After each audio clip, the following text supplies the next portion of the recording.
بسم الله الرحمن الرحيم آمن الرسول بما أنزل إليه من ربه والمؤمنون كل آمن بالله وملائكته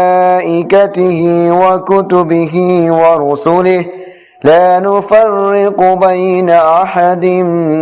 من رسله وقالوا سمعنا وأطعنا غفرانك ربنا وإليك المصير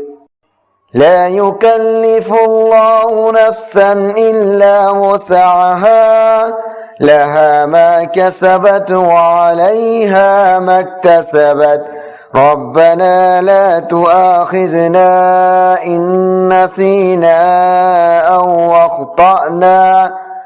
ربنا ولا تحمل علينا إصرا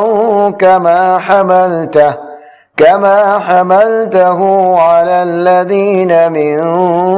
قبلنا ربنا ولا تحملنا ما لا طاقة لنا به واعف عنا واغفر لنا وارحمنا أنت مولانا فانصرنا على القوم الكافرين. صدق الله العظيم.